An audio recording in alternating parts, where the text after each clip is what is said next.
Assalamualaikum warahmatullahi wabarakatuh. Halo semuanya, apa kabar? Perkenalkan, saya Dwi Setiana, mahasiswi Pendidikan Geografi Fakultas Keguruan dan Ilmu Pendidikan Universitas Jember. Kali ini kita akan membahas tentang pembelajaran geografi pada kelas 11, yaitu bab Flora dan Fauna di Indonesia dan Dunia pada submateri persebaran fauna di dunia. Kompetensi dasar pada bab ini yaitu 3.2 menganalisis sebaran flora dan fauna di Indonesia dan dunia berdasarkan karakteristik dari ekosistem. Dan yang kedua, 4.2 yaitu membuat peta persebaran flora dan fauna di Indonesia dan dunia yang dilengkapi dengan gambar hewan dan tumbuhan endemik. Tujuan pembelajaran pada subbab kali ini yaitu siswa diharapkan mampu untuk dapat mengidentifikasi persebaran fauna dan yang ada di dunia. Pokok bahasan pada pertemuan kali ini, yang pertama ada faktor persebaran fauna, yang kedua pembagian wilayah persebaran fauna di dunia, dan contoh fauna berdasarkan persebarannya. Yang pertama yaitu faktor persebaran fauna. Perlu diketahui bahwa pola persebaran antara fauna dengan flora ini memiliki perbedaan, di mana flora ini cenderung lebih pasif karena dia tidak bisa bergerak, sedangkan fauna ketika dia merasakan adanya perubahan pada ekosistem atau tempat tinggalnya atau habitatnya, maka ia bisa memilih untuk pindah ke tempat yang lain, ke habitat yang lain yang dirasa lebih cocok dan lebih menguntungkan daripada sekarang. Oleh karena itu, pola persebaran dari fauna dikatakan lebih aktif karena dia bisa berpindah dengan sendirinya. Selanjutnya yaitu faktor persebaran. Faktor persebaran ini memiliki kaitan erat dengan kondisi wilayah, bagaimana flora yang mendukung ke daerahnya dan lain-lain. Di sini ada 4 faktor. Yang pertama itu iklim. Tentu bagaimana kondisi iklim, curah hujan, suhu dan lain-lain itu sangat berpengaruh baik dari flora sebagai sumber makanannya ataupun tempat hidup dan cara adaptasi dari faunanya. Kemudian faktor edafik atau tanah. Semakin subur tanah, semakin baik juga dan beragam juga tumbuhan yang ada di sana. Dengan beragamnya tumbuhan yang ada di sana yang ditemukan, pasti hewannya juga lebih banyak. Misalkan di wilayah kutub di mana dia tidak ada tanah dan sangat jarang dan tidak ditemui tumbuhan, hanya lumut. Tentunya hewan-hewan yang tinggal di sana juga akan lebih terbatas karena tidak adanya tumbuhan sebagai sumber makanan mereka. Kemudian ada fisiologi, di mana pegunungan, lembah dan lain-lain itu juga berpengaruh pada pola persebarannya, di mana ada semacam barrier atau isolasi dan lain-lain. Kemudian makhluk hidup, bahwa pola persebaran ini makhluk hidup itu baik itu manusia itu memiliki faktor penting juga. Karena apa? Manusia bisa memindahkan dengan fauna ke tempat lain, misalkan memindahkan gajah Sumatera ke salah satu kebun binatang dan lain-lain. Itu jadi salah satu faktor persebaran juga. Kemudian bagaimana persebaran fauna di dunia ini? Bagaimana wilayahnya? Seperti yang kita tahu bahwa pola persebaran fauna ini cenderung lebih aktif. Nah, kalau dari persebarannya itu dibagi menjadi 2, yaitu menurut bioma, karakteristik tempat hidupnya sebagai habitatnya, dan berdasarkan zoogeografi. Yang paling terkenal itu ya dari Alfred Russel Wallace. Nanti kita bahas ya. Yang pertama, kita bahas yang pertama yaitu berkaitan dengan biomanya. Bioma, kita tahu bioma ini jadi kalau kita bahas tentang persebaran flora, ini kaitannya tentang bioma. Nah, bioma ini sebagai tempat hidup dari fauna, tentu itu juga jadi salah satu pola persebarannya di dunia seperti itu. Misalkan di tundra dengan wilayah yang kutub, gletser, ditemui dengan jenis lumut, maka hewan-hewan yang ditemukan di sana itu ya yang badannya besar, yang memiliki kelenjar minyak besar, yang memiliki bulu lebat, seperti itu. Di taiga juga, hutan gugur juga, hutan hujan tropis yang lebih beraneka ragam dengan iklimnya yang lebih friendly, lebih baik, lebih bersahabat, dan tumbuhan juga lebih beragam, maka ditemukan banyak juga fauna-fauna yang akan tinggal di sana. Dan lebih beragam pula fauna yang akan tinggal di sana. Seperti itu. Yang kedua yaitu berdasarkan zoogeografi. Seperti yang kita tahu bahwa yang paling kita kenal itu Alfred Russel Wallace, garis Wallace dan lain-lain itu dibahas dalam persebaran fauna di Indonesia. Maka kalau di Indonesia itu terbagi menjadi 3, wilayah Asiatis, peralihan, dan Australis yang dibagi menjadi oleh garis Wallace dan Weber. Kalau zoogeografi, Alfred Russel Wallace juga membaginya untuk wilayah dunia, yaitu terbagi menjadi 6 zona. Dari mana sih? Sebenarnya Alfred Russel Wallace ini mengambil atau mengadopsi juga dari Mr. Sclater yang sebelumnya juga sudah membagi menjadi 6, dan Alfred Russel Wallace juga mengambilnya menjadi 6, mengikuti mengadopsinya. Apa saja sih persebaran wilayahnya?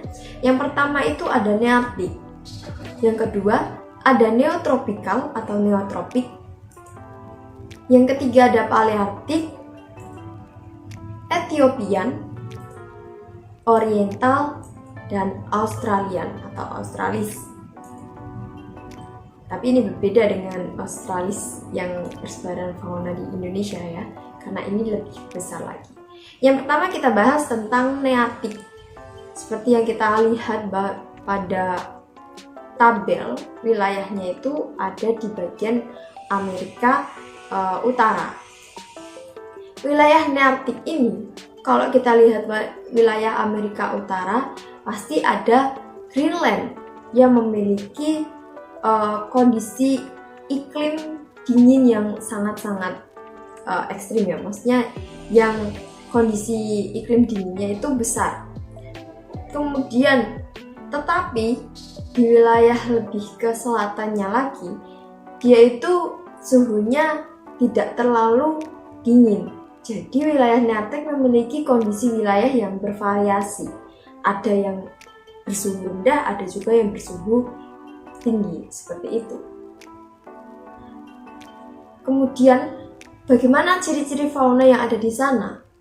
Kalau kita lihat bagaimana kondisi wilayahnya, tentu yang tinggal di sana itu banyak fauna yang memiliki tubuh besar dan berbulu lebat untuk melindungi di wilayah yang fauna di wilayah dingin tadi seperti Greenland. Kemudian kemampuan adaptasi pada suhu dingin, dan wilayahnya ciri faunanya hampir mirip dengan wilayah Palearktik. Nanti kita bahas lagi ya. Contoh fauna yang ada di wilayah Nearktik ini, yang pertama ada kalkun, ada salamander, ada bison, dan muskok. Kemudian wilayah persebarannya itu ada di mana aja. Kalau kita lihat dari peta tadi, peta ini wilayahnya itu ada pada benua Amerika bagian utara dan Amerika Serikat, Kanada, dan juga Greenland, Alaska, dan lain-lain. Kemudian di wilayah Nearktik ini juga dibagi per subregion. Jadi ada region California, Pegunungan Rocky, Amerika Utara, dan Kanada. Yang kedua yaitu Neotropikal. Wilayah neotropikal ini memiliki iklim tropis pada daerah yang beriklim tropis ya, tentu karena dia dilewati oleh garis khatulistiwa. Kemudian ada yang beriklim sedang. Selain dari iklim, fisiografi atau keadaan muka buminya itu juga bervariasi. Ada yang pegunungan, ada yang dataran rendah, ada yang sifatnya gurun, dan sebagainya. Kemudian, bagaimana ciri fauna yang ada di sana? Kalau kita lihat dari wilayahnya di bagian Amerika Selatan, pasti kita ketahui ada Brazil dan lain-lain.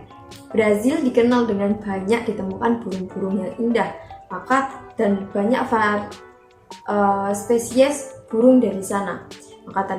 Maka dari itu ciri-ciri fauna dari wilayah neotropik itu yang pertama terdapat banyaknya burung, banyak fauna vertebrata karena keadaannya ada sungai Amazon di sana, banyak mamalia juga, dan banyak ditemukan amfibi.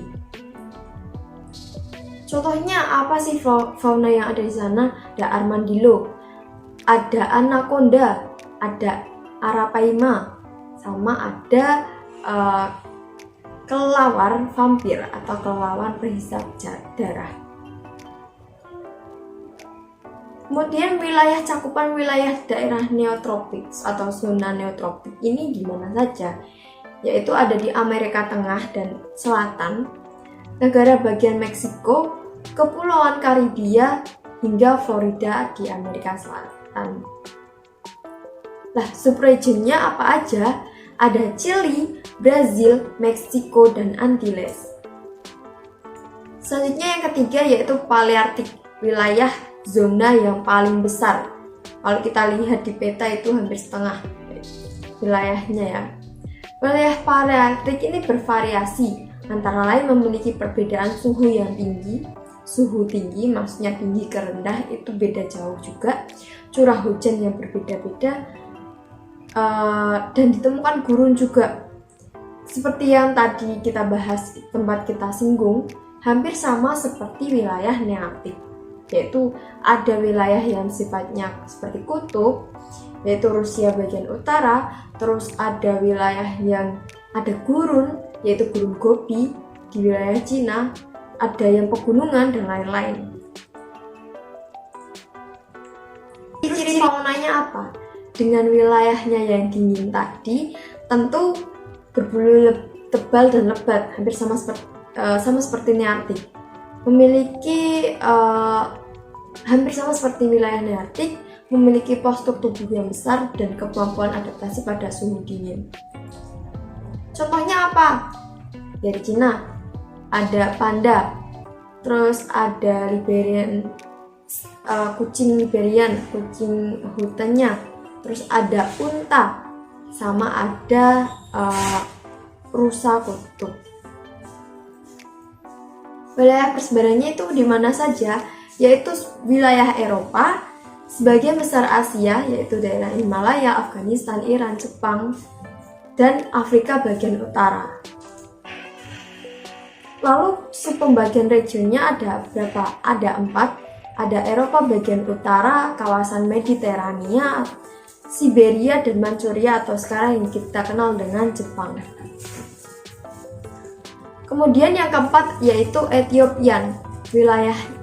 Kondisi wilayahnya itu relatif seragam. Beberapa fauna palearktik juga ditemukan di sana dan oriental juga. Wilayahnya ini di mana saja sih? Cakupan wilayahnya itu ada di wilayah benua Afrika, yaitu bagian selatan, karena tadi di wilayah Palearktik itu juga mencakup wilayah Afrika tapi yang bagian utara. Kalau yang ini wilayahnya bagian selatan, yaitu kawasan Gurun Sahara, Pegunungan Atlas, dan juga dataran Arab Saudi bagian selatan. Lalu ciri fauna yang ada di wilayah Ethiopian ini seperti apa? Yaitu terdapat fauna yang beraneka ragam, terdapat hewan mamalia yang besar, memiliki banyak kesamaan dengan wilayah oriental karena letaknya yang dekat. Contohnya apa? Jerapah, terus ada badak putih, ada burung unta, ada singa, harimau, dan lain-lain. Pembagian regionnya ini seperti apa? Dibagi menjadi 4, yaitu bagian timur, bagian barat Afrika, selatan Afrika, dan Madagaskar. Yang kelima, yaitu wilayah oriental, di mana kondisi fisik wilayahnya ini sebagian besar berupa daerah tropis, dan sehingga banyak ditemui hutan hujan tropis yang sangat besar keanekaragaman flora maupun faunanya. Ciri fauna yang ada di wilayah oriental ini apa saja? Yang pertama pasti banyak spesies mamalia besar. Terus terdapat berbagai jenis monyet, terdapat binatang endemik, dan terdapat jenis burung oriental dengan warna yang menarik. Contohnya apa saja tadi? Mamalia besar atau kera, ada gajah, ada orangutan, ada badak bercula satu, ada tapir, dan masih banyak lagi. Wilayah persebarannya ini mencakup wilayah mana saja, yaitu pada kawasan Asia, terutama Asia Selatan dan Asia Tenggara, seperti India, Sri Lanka, Indochina, Cina Selatan, Indonesia bagian Barat, dan Malaysia. Pada wilayah oriental dibagi menjadi 4 sub-region, yaitu ada Hindustan atau India Tengah, Kalian atau Sri Lanka, Indochina, dan Indo-Malaya. Dan yang terakhir ini ada Australian. Sebagian besar lingkungannya itu beriklim tropis, besar dan sedang. Kondisi lingkungan di Australia ini mencolok sebab posisinya terpisah jauh dari benua lainnya. Lalu bagaimana ciri fauna yang ada di sana? Kalau kita ingat dengan kata Australia, pasti kita ingat dengan namanya hewan berkantung, kanguru. Lalu mamalia berukuran kecil, ikan air tawar dalam jumlah sedikit, banyak jenis burung yang berbulu indah, dan fauna endemik. Contohnya ada platypus, ada kanguru, ada koala, ada burung kiwi, dan burung kasuari. Wilayah persebarannya, kalau kita dengar dari kata, pasti benua Australia masuk. Kemudian ada wilayah Selandia Baru atau New Zealand, ada wilayah Papua, Maluku dari Indonesia, dan Oseania. Subregionnya juga terbagi menjadi 4, yaitu Australasia, Australia, Polinesia, dan New Zealand atau Selandia Baru. Mungkin itu saja materi kita tentang persebaran fauna yang ada di dunia. Jadi kesimpulannya, untuk faktor persebarannya ini sama seperti fauna, yaitu flora maksud saya, yaitu ada 4, ada faktor iklim, tanah, fisiologi, dan makhluk hidup. Kemudian untuk pembagiannya terbagi menjadi 2 berdasarkan bioma atau ekosistem, dan berdasarkan dari zoogeografis yang terbagi menjadi 6, yaitu ada Nearctic, Neotropik, Palearctic, Ethiopian, Oriental, dan Australia. Mungkin itu saja dari saya, mohon maaf apabila ada salah kata dan informasi yang saya sampaikan. Sekian dari saya, wassalamualaikum warahmatullahi wabarakatuh. Dadah.